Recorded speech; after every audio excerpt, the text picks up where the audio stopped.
विद्यार्थी मित्रांनो, आज आपण नवं उदाहरण बघूया. The 9th illustration. Kranti and Sumangala are partners sharing profits and losses in their capital ratio.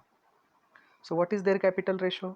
Kranti's capital is 1,20,000 and Sumangala's is 40,000. So find out its ratio.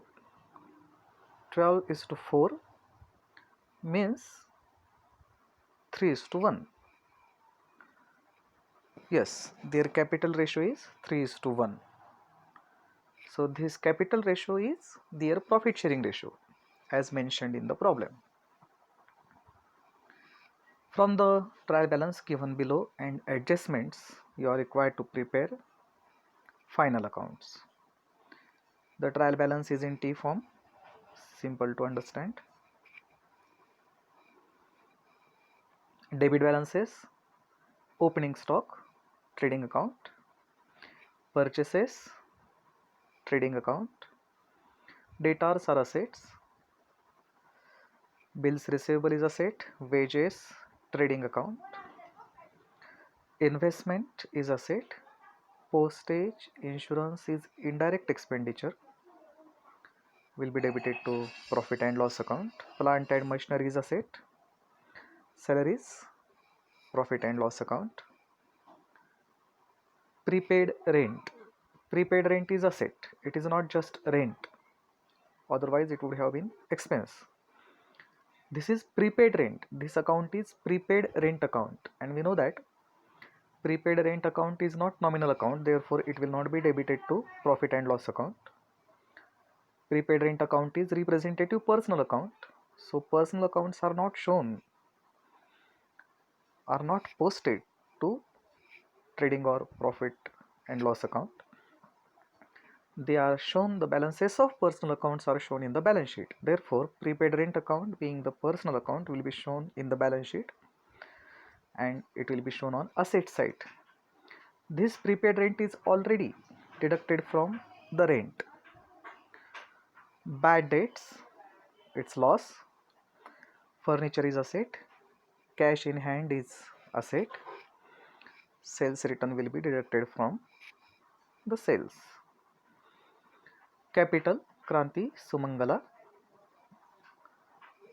Sales, trading account, credit side. Sundry creditors is liability, bills payable is liability. Commission. What is this? Is it commission paid or received? How can we determine? Consider its balance. It is in the list of credit balances, means this commission account is having credit balance, and when commission account is having credit balance, it is income for the business. Its indirect income will be credited to profit and loss account. Its commission received. Purchase returns will be deducted from purchases. So no hidden adjustment is there in the trial balance, and all the items are already we have discussed in the previous problems. No new item is there.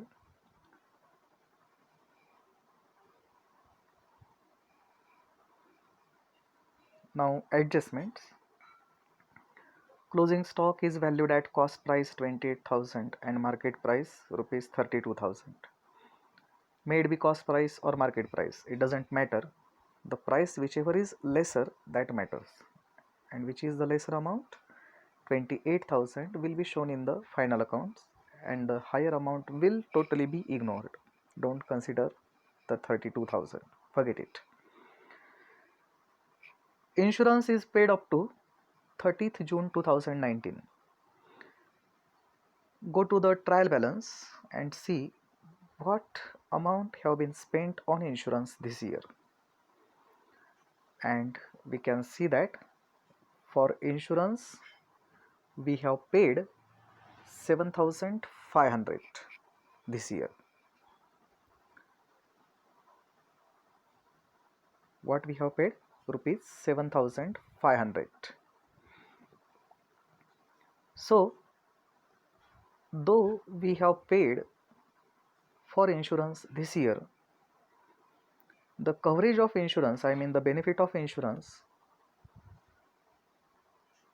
will be enjoyed by the business till 30th June 2019, and the current year for which we are preparing the final accounts is ending on 31st March 2019. So after 31st March it will be the next year. So April, May and complete June.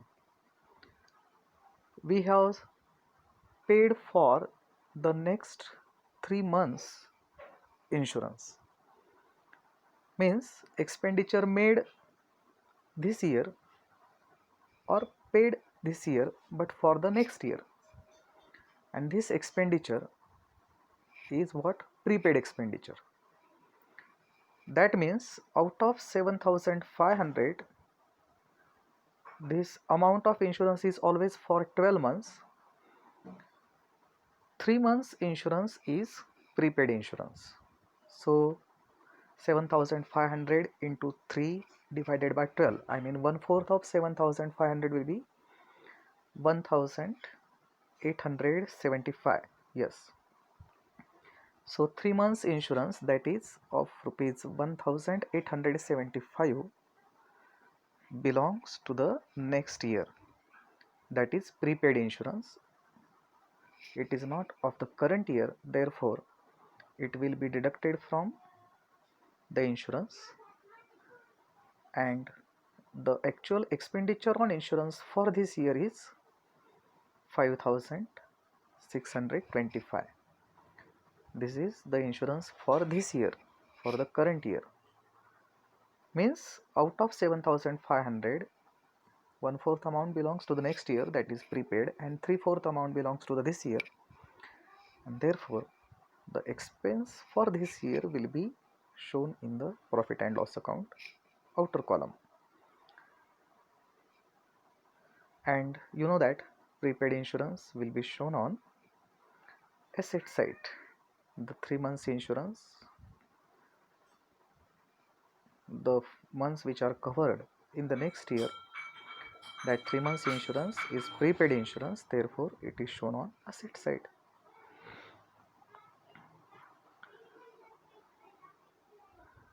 Outstanding expenses, wages, salaries will be added to the expense and will be shown on liabilities side. You know that. Book value of plant and machinery is to be reduced to 13,000. The book value, the value which is in our books as per our trial balance, that value is to be reduced to 13,000. Means now we will have to consider its value at 13,000 now. The value given in the trial balance is 15,000, and in order to show it at rupees 13,000, we will have to deduct 2,000 from that. So the reduction in the fixed asset is what? Depreciation. So actually we are depreciating the plant and machinery by rupees 2,000. This depreciation will be debited to, yes, profit and loss account.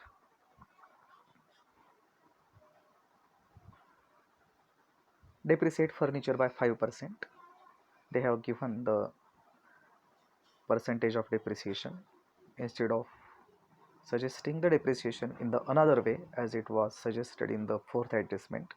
They have clearly said that furniture is to be reduced by 5%. So you know how to do it. Furniture is of rupees 12,500, it's 5%, 625. So the exact amount of furniture today, the value of furniture today is 11,875, and this depreciation will be debited to profit and loss account. Then provide further bad debts of rupees 800. After preparation of trial balance, we have come across another bad debts of rupees 800. After the closure of the books, we have got these bad debts of rupees 800. These debtors have turned bad. So as the books of accounts are closed, I mean trial balance is prepared, we can't go to the bad debts account to debit it, and we can't go to the debtors account to write off the amount, I mean to credit it. We can adjust these bad debts in the final accounts. We will have to add 800 to the old bad debts which were found before preparation of trial balance, and some new bad debts, further bad debts were found after preparation of trial balance. So total loss because of debtors is 1300 in the form of bad debts. 500 plus 800, 1300. And these are new bad debts will be deducted from debtors. So we can see 1 lakh minus 800. Actual debtors today are of rupees 99,200. Goods of rupees 3000 distributed as a free sample. This is advertisement. So we can see its effect in the profit and loss account. To advertisement, goods of rupees 3000, and what entry we would have passed? Journal entry. If we are not preparing final accounts, what would we have been the journal entry for this advertisement account debit to purchases account? So we will have to deduct rupees 3000 from purchases, but instead of deducting it from purchases, I mean instead of deducting the amount from debit side, we can credit it to the trading account. Effect will be the same. Instead of deducting from debit side, we can credit this amount to that account. So outward movement of goods is credited to the trading account. By selling the goods are going out, so sales are credited to trading account.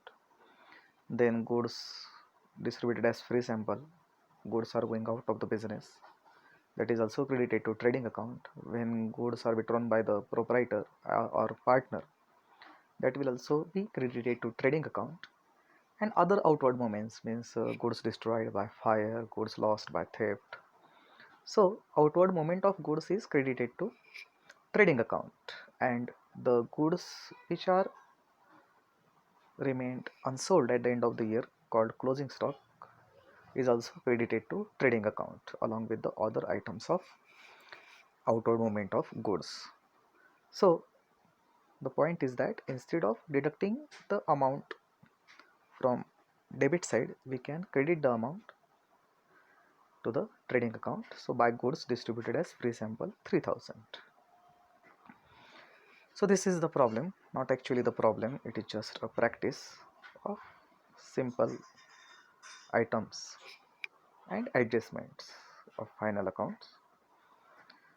Compare the two sides of trading account, and thereby we will get either gross profit or loss. If credit side is greater than that of debit side, then it will be gross profit. The credit balance of trading account, the credit balance of trading account means credit side is greater and debit side is shorter. That amount is called gross profit. It appears on the credit side of profit and loss account. By comparing the two sides of profit and loss account, we can find out either net profit or net loss. If profit and loss account shows credit balance, it's net profit, and if profit and loss account shows debit balance, means debit side, expenditure side is greater than income side, obviously it's loss. And here we can see the debit side is greater than credit side by rupees 6275, that is the net loss for the business. and therefore as net profit gets added to the capital, obviously net loss will be deducted from capital. The journal entry will be, as profit and loss account is getting credited, means this entry is being recorded on credit side of profit and loss account, obviously capital account is getting debited. Kranti's capital account debit, Sumangala's capital account debit to profit and loss account. Profit and loss account credit by Kranti's capital account by Sumangala's capital account. This is the way to transfer the net loss. And we can see the adverse effect of loss on the capitals of the partners, their contribution in the business, their stake in the business getting reduced because of loss. Ultimately, they are responsible for this loss. So their capital is reduced by their share in the loss. The net loss have been shared in their profit sharing ratio, which is taken to be the capital ratio, which is the capital ratio of the partners as specified in the problem. And ultimately we get the balance sheet tallied. Now you solve this problem yourself in the notebook and get your solution confirmed. Then you will feel confident about the solution of problems based on final accounts of partnership firm. Thank you very much.